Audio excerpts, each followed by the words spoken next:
Hey guys, welcome back to another episode of One Shot Reviews. Now, as you know from the title of this video, I'm reviewing Squid Game, and it feels like everyone is reviewing Squid Game. It is everywhere, it is going viral, you can see it on Facebook talked about, you can see it on like every other YouTube video in my recommendations. It is just blowing up, and I'm just another one of those videos. So, what happened was, I found Squid Game on the day it was released, which was September 17th or something along those lines. And I just stumbled across it on my recommendations, the first page on Netflix, and I just watched it. And then I binged it very quickly, and I fell in love with it. And I'll talk about all of that in a moment, but what I will say is I immediately filmed a review for it thinking like, oh, this is such a great thing. I gotta get this out there so people know that they need to watch it because I loved it and it's that good. Well, I wait to post that review, and after like the 4 weeks that went by before that was posted, because I thought, hey, I'll just film this in advance. Well, now everyone's heard about it, and me just posting another review like that will just be adding to that whole storm, which, who cares? No one wants to hear that much about Squid Game. So I actually filmed that whole review, was going to have it edited today, and I was like, nope, I'm going to scrap it all, and we're going to film a whole new one. And the reason I'm doing that is that in my very first review, I was just talking about saying, hey, you guys need to watch this. Here's all these good things about it. Watch it now. Well, you guys have already watched it. Everyone has already watched it. It's that good of a show. I've had like 4 people recommend it to me after I had already binged it myself. And that review was just pointless. So it will forever be lost. No one will see it. And the world will be a better place for it. Now, I'm filming this review to be a little bit more critical of the show. I understand that it is not perfect. I have also talked and discussed it with other people to try to like kind of find some underlying things about it, so I'm going to be sharing more about more critical analysis of it than just like a straight up like, hey, this is what happens, see it now, which is literally all I did. Oh, I'm so ashamed. So, if you have been living under a rock and have not jumped on the bandwagon of the newest Tiger King, this is called Squid Game, and it was released again in 2021. It was directed by Hwang Dong-hyuk, and I'm not actually sure if I said that correctly, but honestly it had to have been like the closest I've ever got was pronouncing some of these foreign names. Now, as being on Netflix, it has been able to reach so much more people than it would be if it was on literally any other channel, at least in my book. Out of the big streaming sites like, again, Netflix, Disney Plus, and HBO Max, I really think that this probably had the best way to get to as many people as possible over, let's say, like HBO Max, for example. And this just honestly has taken the world by storm so far. I, again, fell in love with it the moment I saw it. It's because the trailer they had made me feel like I was about to watch like a Saw ripoff. Or maybe not a ripoff, but like a movie kind of in the torture porn genre. And then when I found out it was a TV show, I was like, oh yeah, a torture porn show. And again, if you don't know the term torture porn, it is not like literal porn that people are being tortured in. It's more like torturing is like the type of porn that you watch. So stuff like Saw or Hostel and stuff along those lines where people say it's just torturing people and people are enjoying just seeing this torturing of people who aren't like no character development kind of stuff. Which this would be another video for another time. I don't think it's a very good definition for what Saul is. I think there's a lot more to it than that. Hostel, I can see you guys making that point.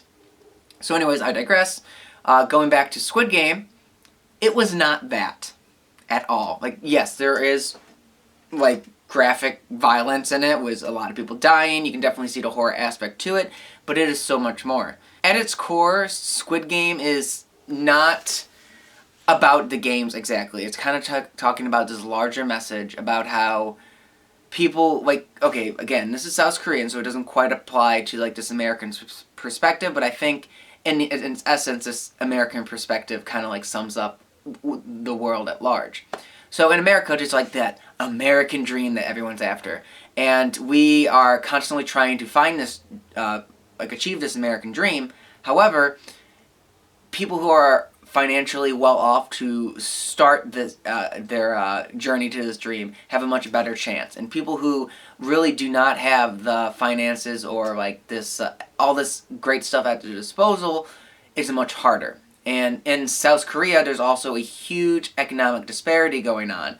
It's not just like, it's not just in South Korea, obviously, a lot of the world, but South Korea has been hit hard as of recently. So the whole point of the show is to show these people who don't have the money. They are in debt by a lot. They are trying to achieve these dreams or even just get by in this world, and they are failing at it.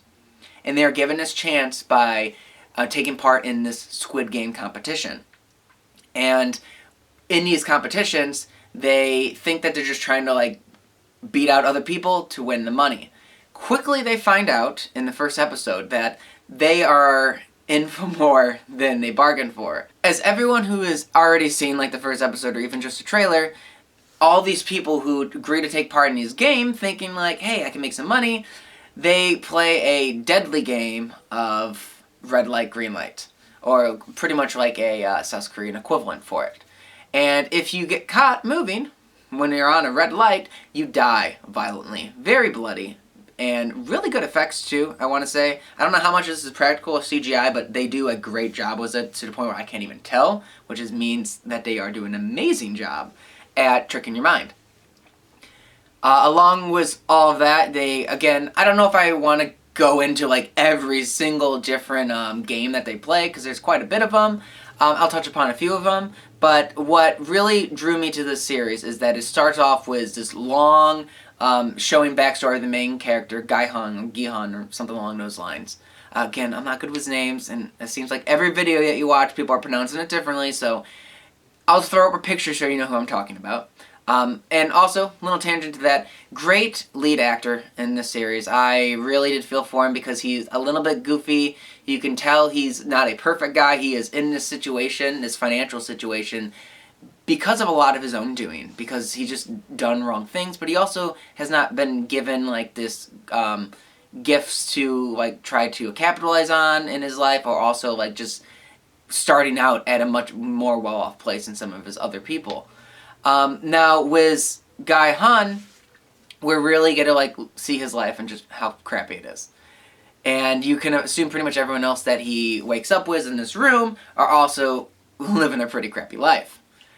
Along with all of that, it's this second episode that really gets me, because they start off these challenges not realizing that it's going to be brutal. So after the first one, they are given this clause where if at least a majority of people say, hey, let's get out of this, they get out of it. Now, the majority of the people say, yeah, I don't want to continue this, and the game just ends, no one gets any money, they all go home. But they're given a second chance to join back into the games.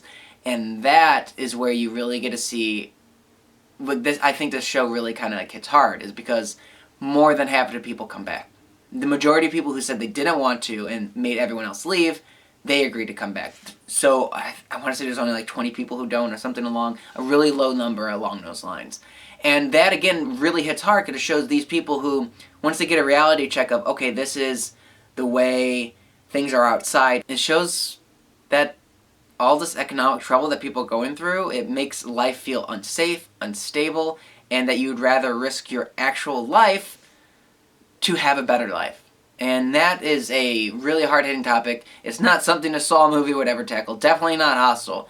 It is something entirely different, and I really applaud it for it, because this Hwang Dong-hyuk, or however you pronounce his name, he wrote and directed all of these, and you can tell he really put a lot of effort and thinking into it. Now, as you go into the other episode, you start to meet some of the other people in this show, and they're all like great characters. I'll try to like just list off a few of the main ones. There's Sang-woo, who is a childhood friend of Gi-hun, and he is someone who got out of this like terrible economic situation and went to college and became very successful and rich, only to make very bad decisions and end up in the exact same place, maybe even more debt than Gi-hun. Sae-byuk, or is something along those lines. She is a North Korean defector who is trying to make a life for just not only herself, but also her younger brother, who will come up later. And she is someone who pretty much makes a living by like stealing from people and pickpocketing and whatnot. Now, there's also my two favorite characters, Il Nam, who's this old man who is just seems to kind of be out of it most of the show, and there's also Ali, who is a immigrant living in South Korea, just trying to make a life for him and his family, and he is the most honorable man you will ever see in a TV show, and this show does him dirty. That's all I'll say. And again, there are also other characters in it that are very important, some more so than others, but ultimately those are the characters to me that really impacted the plot in any a main way. So with this show, as it goes on, obviously more and more people die until it dwindles down to, spoiler alert, the main character and his pretty much rival, as you will see. It's Sang-woo eventually becomes kind of a bad guy. You start off good, but then he realizes, I need to be ruthless if I'm going to survive. So it comes down to those two, and how we get there is the meat and potatoes of the story. And it's because you know that, even though they don't explicitly say hey, only one person can survive, you know that's probably the direction it's going in. And how it gets there, I want to say around episode 5 or 6. Whoever knows what I'm talking about, there's a game of marbles that really hits home. Some very important characters die in it and how they die and the reasons behind their deaths that lead up to their death is heartbreaking. I've never been more heartbroken over a character death than the deaths in the Marvel episode. It is very impacting. You know where it's going to go, but how it gets there is just profound in a way. So, like I mentioned before, I kind of want to talk about the things of this show that does not work. And again, like I mentioned, this is going to be spoilers, but you guys have already seen it, so am I really spoiling anything? What I would say is, and what everyone else says is the worst thing about the show, is that this organization putting on the Squid Game, they have these VIPs that show up halfway through the show that are the rich people who are funding this whole game's going on, and they're watching it, and it's kind of like a sport along the lines of the Hunger Games. They are mostly English-speaking actors, and they are awful. They are just so hard to watch. The lines that they say are ridiculous. The dialogue they are given is actually very bad, but also just how they deliver it is as bad as it can be. And one thing I've heard is the reason for that is that they had to cast people who can speak English and were English-speaking people, and they looked the part, that were acting in South Korea, and the pool of that is very low. Because normally if there's an English-speaking person and acting is doing good, they're probably in Hollywood or not in South Korea. So that was kind of tough to watch. There's also a side plot going on where there is a cop who infiltrates the place and takes the disguise of one of the PlayStation people, and that plot doesn't go anywhere.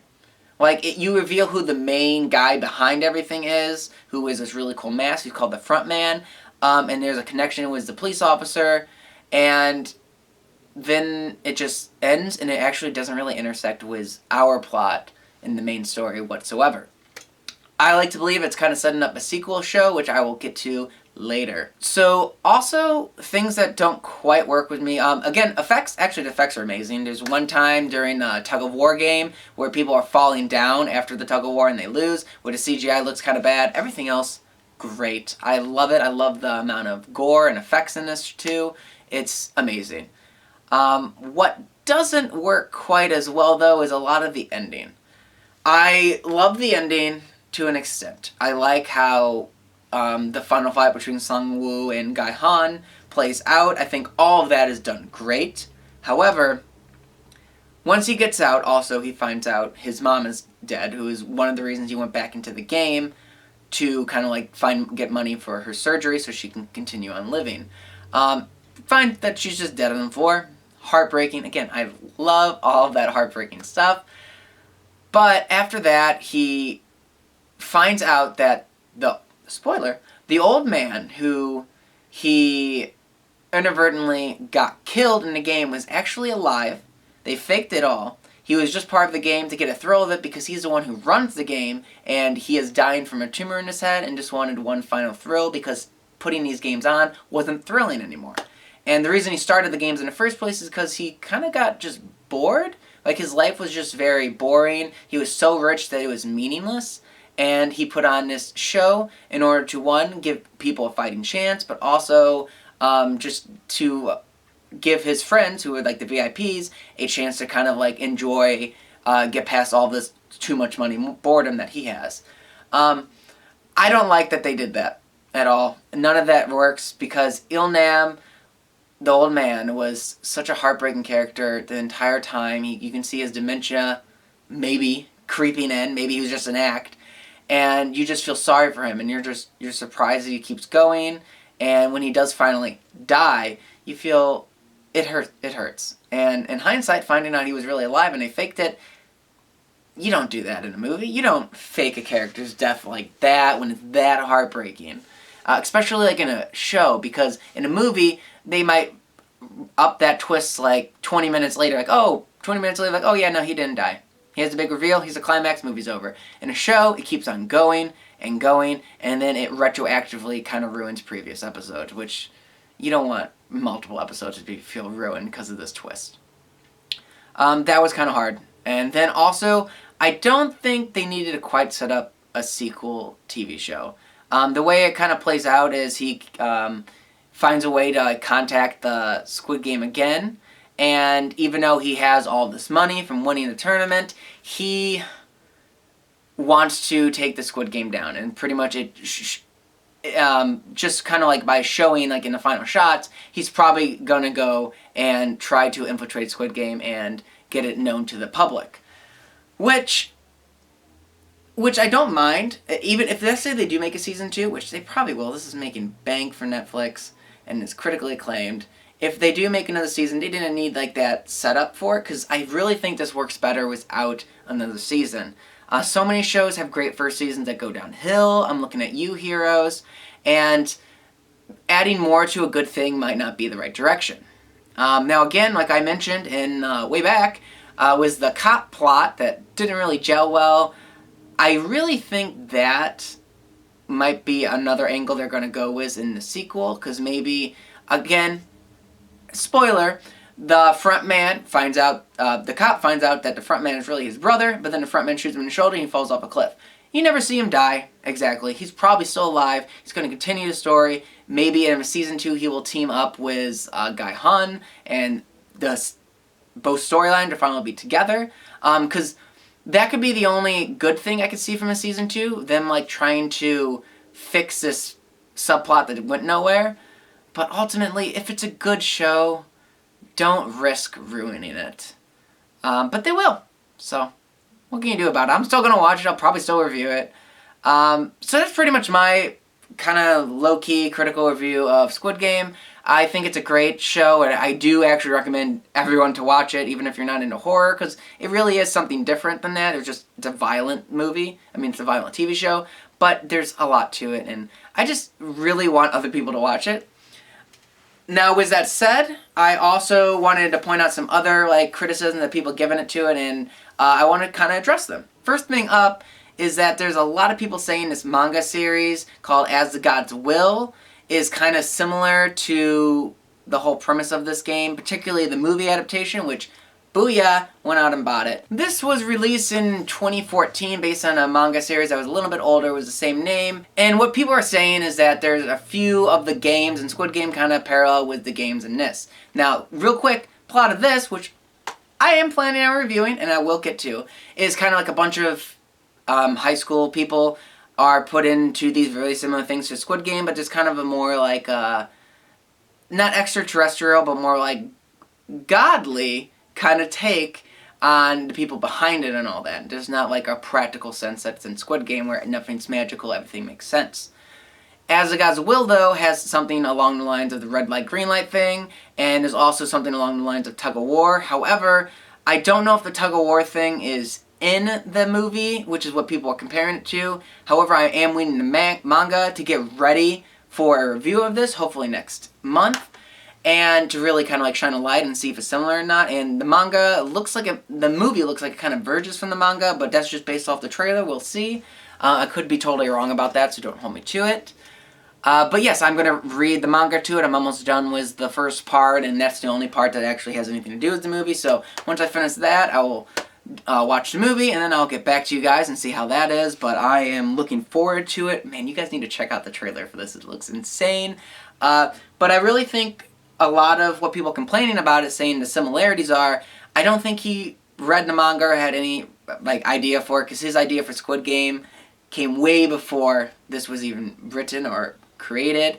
But with this movie, it also has a tone that is way different. This looks like tongue-in-cheek. Squid Game takes itself seriously.